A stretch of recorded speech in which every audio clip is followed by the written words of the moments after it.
Welcome to Royal Secrets. What about Duchess difficult does the palace not want to divulge? The staff claims Meghan's actions traumatized them. Her supporters counter that she simply had high standards. Richard K. looks at the saga's history as a report on the episode is buried. It's rare for a member of the royal family to be giving employees instructions at 5 in the morning. It exudes panic and conveys an overbearing personality. Without a doubt, it is antisocial. However, junior staff members at Kensington Palace grew weary of receiving these early emails and texts from the recently Duchess of Sussex in the summer of 2018. At first, palace officials were quick to reassure. According to them, Meghan's job required her to connect with people in the US during times when she had to be at her desk due to the time difference, which is why she sent early messages to staff. In addition, they discussed cultural disparities in managerial style. They claimed that Americans were more straightforward. In the meantime, Meghan's pals were gushing to People magazine about how she had always taken pride in being a good boss. They recalled one instance when she had paid for an ice cream truck to visit and give the personnel free goodies. But as time went on, their justifications seemed more and more flimsy. By October, the excitement surrounding her May wedding to Prince Harry had long ago subsided, and insiders were openly referring to Meghan as Duchess difficult. This had nothing to do with her blunt, combative demeanor, which one person claimed to be more in line with American straight talk. Secretaries were said to have been brought to tears, and the Duchess's actions were being referred to as a bully, fairly or unjustly. Only a few months ago, Buckingham Palace made a publication promise regarding its report on how government representatives handled long-standing allegations of bullying. However, how hollow those promises sound now. The actions taken to safeguard the alleged victims have been hidden, as opposed to being made public. The report is lost, and the modifications to palace protocol remain unjustified.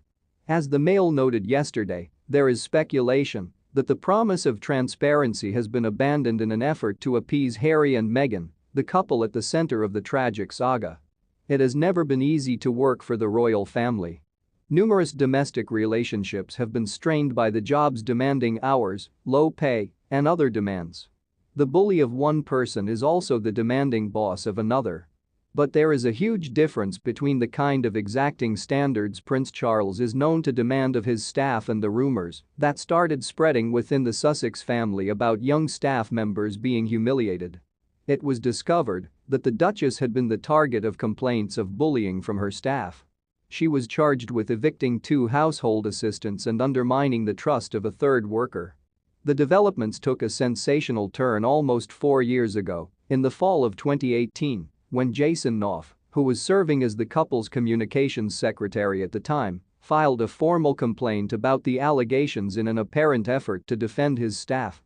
Jason Knopf, who was in charge of maintaining the couple's public image, was so alarmed by what he had heard that he recorded it in an email, writing, "I am very concerned that the Duchess was able to bully 2 Pa out of the household in the past year.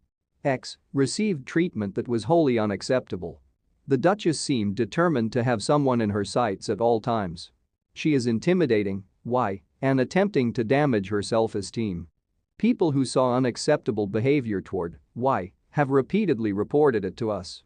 Mr. Knopf voiced concern in the same communication about Samantha Cohen's stress levels, who serves as the couple's private secretary and is a seasoned member of the Queen's office and a highly regarded palace manager.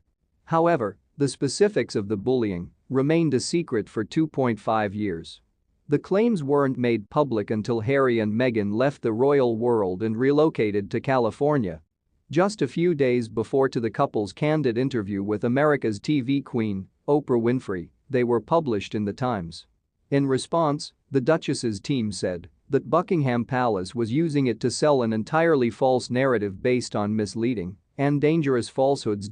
Please don't forget to subscribe and hit the notification bell for